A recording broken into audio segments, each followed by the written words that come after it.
मेरे इस चैनल के साथ जुड़े सभी दर्शक और श्रोताओं को मेरा सादर सप्रेम नमस्कार। चंद्रशेखर आज़ाद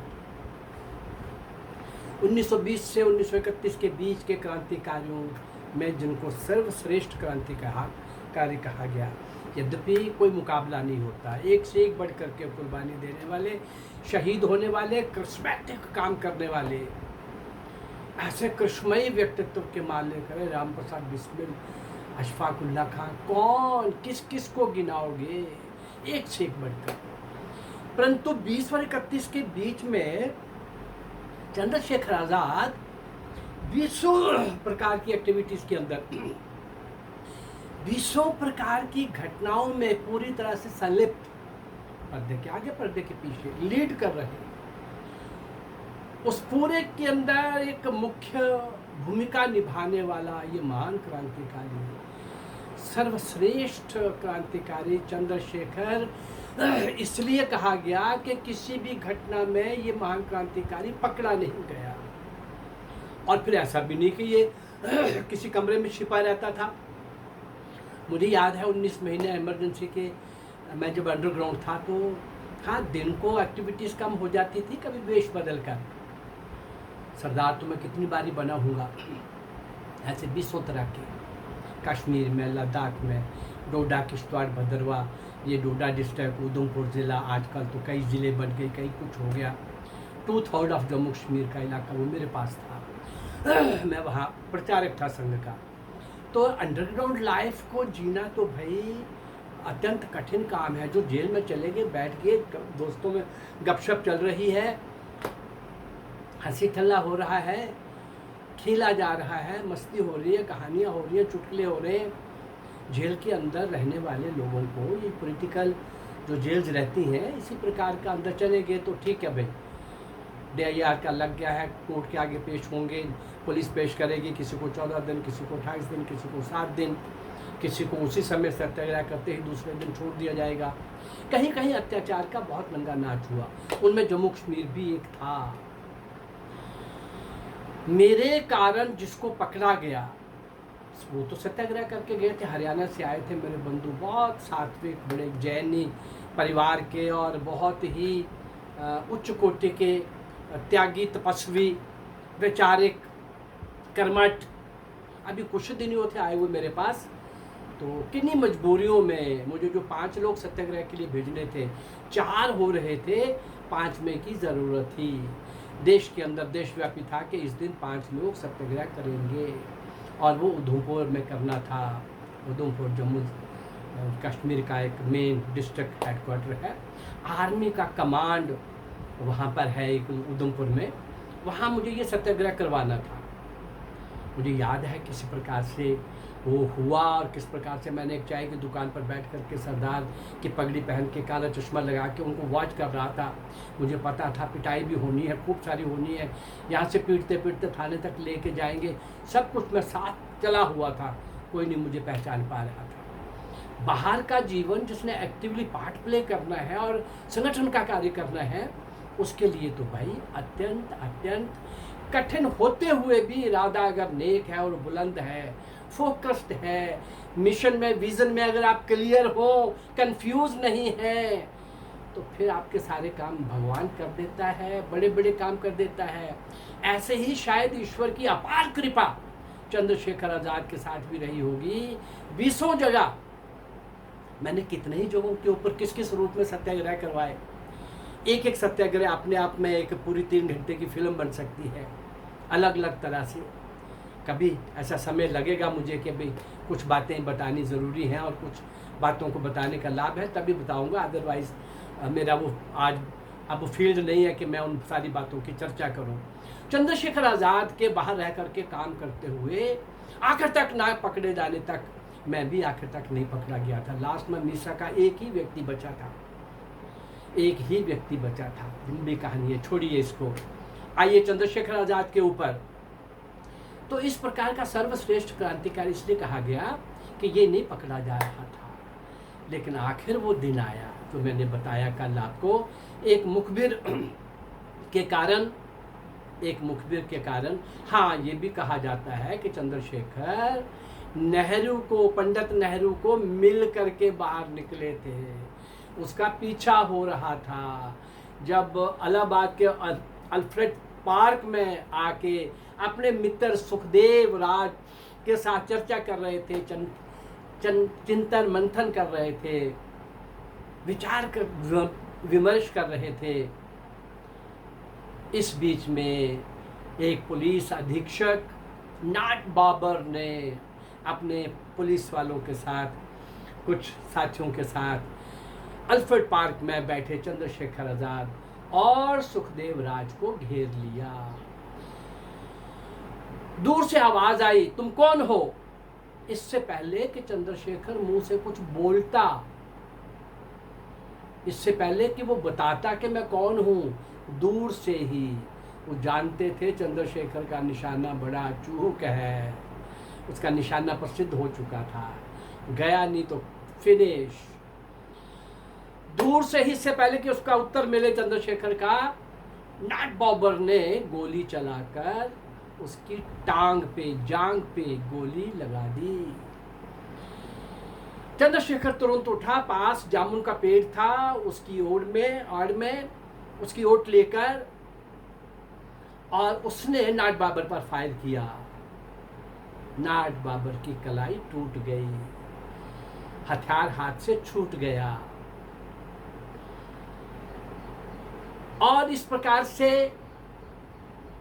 एक उसी के साथ, नाट बाबर के साथ सीआईडी इंस्पेक्टर विश्वेश्वर सिंह ने खूब ललकारा, जोर से बोला, बहुत जोर से, कि चंद्रशेखर डर जाएगा। चंद्रशेखर, तुम घिर चुके हो, मेरे पुलिस वालों ने, फौजियों ने, मेरे सैनिकों ने, मेरे साथियों ने चारों तरफ से तुम्हें घेर लिया हुआ है, खबरदार अब गोली चलाई तो हम तुम्हें छलनी कर देंगे। ये सारा वो जोर जोर से एक पैनिक क्रिएट कर रहा था, एक डर, भय क्रिएट कर रहा था, बहुत भयंकर आवाज में, बड़ा एग्रेसिव होकर के, और उटपटांग बोली जा रहा था, तुम अब नहीं बच सकते, तुम अब हमारे कब्जे में आ चुके हो, रेंज में आ चुके हो, तुम्हारा खेल अब खत्म होने वाला है, आंख मिचोली बहुत हो चुकी, अब तुम नहीं बच सकोगे, सरेंडर कर दो।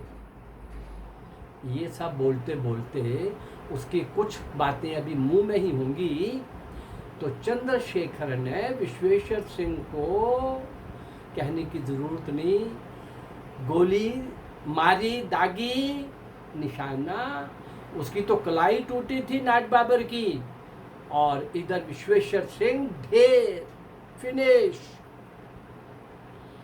बहुत सारे पुलिस वाले थे, घेरा हुआ था। इस बीच में जब विश्वेश्वर सिंह को इसने मार दिया, तो इसने सुखदेव राज को, चंद्रशेखर ने वहां से भाग जाने के लिए कहा कि तुम निकलो, तुम यहां से किसी तरीके से चले जाओ, इस रेंज से, सबका फोकस मेरी तरफ है, मैं मुकाबला करूंगा, मैं मुकाबला करूंगा। मुकाबला किया भी। इस मुकाबले के अंदर बहुत सारे उनके जो पुलिस वाले थे जख्मी भी हुए और मारे भी गए, लेकिन इसका भी शरीर गोलियों से छलनी हो चुका था। फायर करते करते जब देखा रिवॉल्वर, उसमें एक ही गोली बची थी। जब एक गोली बची थी तो ये फायर करने के बाद मैं पकड़ा जाऊंगा, मुझे बंदी बना लिया जाएगा। मेरा वो संकल्प, मैं आज़ाद था, मैं आज़ाद हूँ और मैं आज़ाद रहूँगा, ये वाक्य मैं 4-5 एपिसोड से आपके सामने आगे ला रहा हूँ। आज वो समय आ गया है जब चंद्रशेखर ने कहा मैं इन दुष्टों के हाथ में नहीं जाऊँगा। मेरा अनाउंसमेंट था, मेरी घोषणा थी, मेरा उद्घोष था, मैं आज़ाद था, आज़ाद हूँ और आज़ाद रहूँगा। आखिरी गोली अपनी कनपट्टी पर रख के, वन, फिनिश, वहीं पर।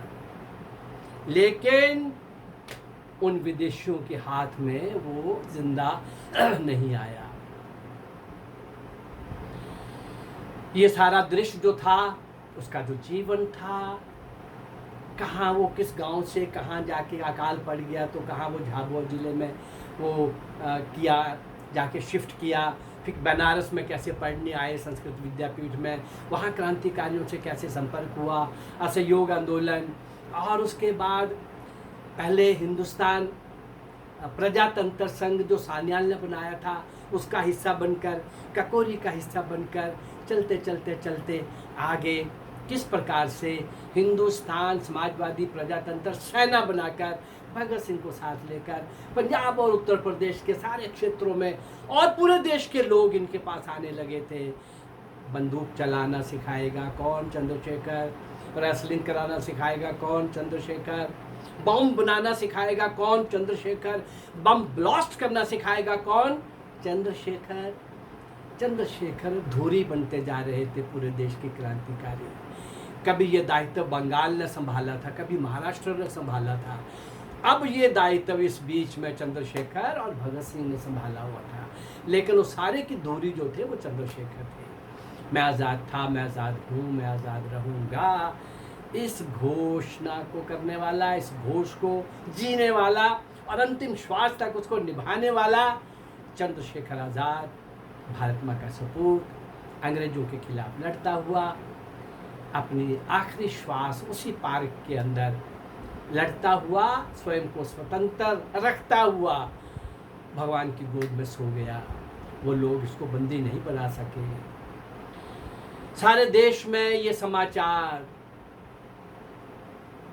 आग की तरफ फैल गया, सारा देश आत्म विभोर हुआ। सारे देश के अंदर चंद्रशेखर के लिए बहुत ज़्यादा मन में भाव, आदर भाव, श्रद्धा भाव और देशभक्ति का भाव। अरे ऐसे भी नौजवान हैं, नौजवान तो अय्याशी करना चाहता है, वो तो नटखट है, वो तो जैसे कैसे कुछ भी ज़्यादा से ज़्यादा खुशियों को समेटना चाहता है। ऐसा नौजवान देश के लिए जीने वाला, ऐसा नौजवान अंग्रेजों की सत्ताशाही, पावरफुल सत्ताशाही, दुनिया के अंदर ना डूबने वाले सूरज वाली सत्ताशाही के खिलाफ चुनौती देता रहा और क्या बोलता रहा? अपने सारे क्रांतिकारियों को बोलता था, पकड़े जाने पर एक मैसेज अंग्रेज सरकार को जरूर देना। वो क्या? बॉम्ब बन रहे हैं हिंदुस्तान के हर शहर में, एक दिन तय होगा, दिन नहीं लगेगा, एक घंटा तय होगा। उस दिन एक घंटे में सारे हिंदुस्तान में जहाँ जहाँ अंग्रेज बैठे हैं वहाँ वहाँ बम ब्लास्ट होंगे और सबके सब खत्म कर दिए जाएंगे। ये मैसेज, लड़ाई में साइकोलॉजी भी बहुत बड़ी बात होती है, नैरेटिव भी बहुत बड़ा होता है। ये बांग्लादेश का 93,000 का पाकिस्तानियों का सरेंडर में बहुत बड़ी साइकी ने और नैरेटिव ने भी काम किया था, और युद्ध में ये काम करते हैं। आप क्या बोल रहे हैं, क्या मैसेज दे रहे हैं, निशाना कहाँ है, देख कहाँ रहे हैं, ये सब युद्ध क्षेत्र के आवश्यक बातें होती हैं। खैर, ये महान क्रांतिकारी एक लंबी श्रृंखला में, एक ये भी उसी श्रृंखला में भारत माँ के स्वतंत्रता के लिए उस यज्ञ में अपने आप को आहूत कर देने वाले चंद्रशेखर आज़ाद को आज उसका 5वां पार्ट में दे रहा हूँ। इस 5वें पार्ट के साथ ही इस महान सपूत को, चंद्रशेखर आज़ाद को, सर्वश्रेष्ठ 1920 से 1931 के बीच में अन्य भी महान क्रांतिकारियों के बीच में सर्वश्रेष्ठ इसलिए हर घटना में आगे, हर घटना में इन्वॉल्व और आखिर तक पकड़ा ना जाना, और आखिर तक पकड़ा ना जाना, और आखिर तक भी पकड़ा नहीं गया। तो इस प्रकार का, इसलिए उस कालखंड के क्रांतिकारियों में इसको वो कहा गया, सर्वश्रेष्ठ कहा गया। ये चंद्रशेखर आज़ाद का ये बलिदान मैंने अभी तक कितने लोगों का बताया। चंद्रशेखर का नाम आप लोगों ने सुना होगा, भगत सिंह, सुखदेव, राजगुरु का नाम साल में एक बार उनका आ जाता है 23 मार्च को, कहीं आधा घंटा, 5 मिनट, 10 मिनट, किताबों में नहीं लेकिन टीवी में आजकल कभी सुनने को मिल जाता है। सावरकर का तो वो भी शायद ये मीडिया देने की हिम्मत नहीं करता, क्योंकि कांग्रेस ने उसको पता नहीं किस नाम से टैग किया हुआ है, लेकिन वो क्रांतिकारियों का महान सम्राट, 2 आजन्म कालाबानी की सजा भुगतने वाला, कमाल का विलक्षण बैरिस्टर, त्यागी, तपस्वी, देश विदेश में जाकर के भारतीयों को जागरूक करने वाला, वहां भी और यहां भी शस्त्र संग्रह करके क्रांतिकारियों को बांटने वाला, ऐसे 2, 4, 5 लोगों के ही नाम कहीं सुभाष चंद्र बोस का आज़ाद हिंद सेना के कारण कहीं कहीं 5-10% उसके लिए भी किताब में एक छोटा सा चैप्टर। और आज़ादी किसने लेके दी? नेहरू और गांधी ने, जिसकी जेलें भी वो नहीं थी भाई, वीआईपी जेल्स थी उनकी। गांधी अंग्रेजों को शूट करता था, नेहरू और उसका बाप अंग्रेजों का स्पॉन्सर्ड थे। ऐसे और भी कुछ कांग्रेस के लीडर स्पॉन्सर्ड थे। पटेल नहीं थे, अंबेडकर भी नहीं थे। अंबेडकर के ऊपर कोशिश की गई थी अंग्रेजों के द्वारा, लेकिन बिकने वाले बिके। अंबेडकर नहीं बिके, पटेल नहीं बिके, राजेंद्र प्रसाद नहीं बिके, ऐसे बहुत सारे लोग नहीं बिके। बहुत सारे लोग कहीं ना कहीं अंग्रेजों की चाल में डायरेक्ट या इनडायरेक्ट, जानबूझकर या अनजाने में अंग्रेज उसके खेल का एक हिस्सा बन गए, उनके क्रिएट किए हुए नैरेटिव का शिकार हो गए।